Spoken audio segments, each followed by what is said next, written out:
Alrighty, so in today's video, I want to talk about frequency, just kind of like what I think about it, how frequently you should do certain exercises for strength, the differences between frequency and strength training versus hypertrophy training. Today I worked up to, I did a different complex to warm up, but the complex that I maxed out was high pull plus hang snatch. Super fun, had a great time, and hit a pretty big weight. And what made me start thinking about frequency was what muscles on me are more developed. So I think my most developed muscles are probably my shoulders and back. I started lifting, doing kind of like powerlifting, bodybuilding kind of thing. Just wanted to get better at rugby, actually. And I wanted to have a jacked chest so that when I took my shirt off, I looked good. And eventually I started doing Olympic lifting. And Olympic lifting, we would do, we basically hit back and shoulders every day. Snatch, clean and jerks, front squats. Front squats hit the back, a ton. Snatches hit the shoulders and back a ton. Upper back a ton, with that. Look at that high pull right there. Boom. That's like an upright row. You know what I mean? I'm blowing up the upper traps and shoulders like 5 days a week during Olympic lifting. It started to make me think about nucleus overload.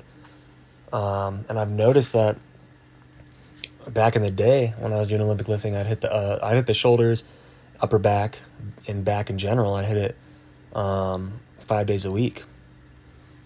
And I'm pretty sure I missed this next snatch. Actually, no, I make this one. But they ended up being my most developed muscle groups.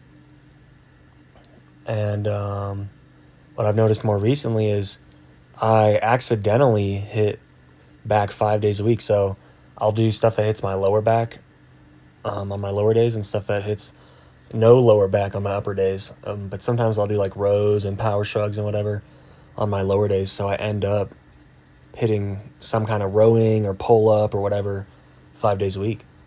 And the same is kind of true with my shoulders. I mean, not as much recently, but still, like, I'm overhead pressing 3 times a week, or now I'm doing snatches on my lower days, so I'm hitting shoulders 5 days a week. In the past, I did shoulders 5 days a week. I kind of wonder if these muscles are primed for growth. That's kind of what the nucleus overload says. This is my last warm-up before my 340 4x6.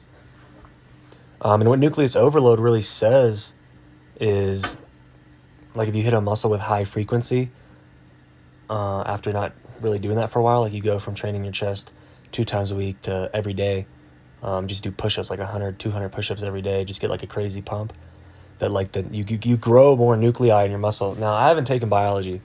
I'm more into mechanical engineering, maybe chemical engineering. We'll see. I like chemistry a lot. But I haven't taken a biology class since freshman year. So I hear that. I don't really know what that means, to be honest. Like, I know like the nucleus is like a part of the cell and stuff. I don't know if you can grow more nuclei. I have no idea. But it's an interesting thought. And for myself, it looks like it's true. I mean, I guess you could say I also hit my legs every day. But my legs are growing really fast, actually, from me pushing these squats now. So I don't know. I really don't know what to think about nucleus overload. But I think that for my back, it seems to have worked. I basically, like I said, I train my back every day. And I'm trying to figure out how to move this to my other muscle groups, how to apply it to something like my chest or whatever, arms. I want to get bigger arms. I think that my physique would look a lot better if my arms, my upper arms, my forearms, and my calves were way bigger. So if I could figure out a way to apply it, I think that could be interesting. Now, it doesn't have to be nucleus overload exactly, but some form of it, where maybe I'm increasing the frequency could help. And it seems to, I don't know, it's interesting how it kind of coincides with the pure science crowd is saying, where you kind of have this like full body split every other day, which I've done and I like. I mean, I think there's a time and place for everything, like I've said in the past. But I just find it interesting how the muscles that I hit the most frequently are also my biggest muscles. And you kind of see this with other people, dudes that do bro splits. Their front delts are huge. Well, they're hitting front delts like 3 days a week, even though they're on a bro split. This is me messing around with like 50 kilos. dudes that do push-pull legs, I feel like a lot of them have pretty big legs, honestly, and it's because they're like getting indirect volume for their legs like 4 times a week. So it's just interesting to see how I feel like the muscles people hit most frequently end up growing the most. These are some 90 kilo lunges, so about 200 pounds after the squats. Nothing crazy, but nothing too bad. And then that's pretty much all I got to say on the frequency subject.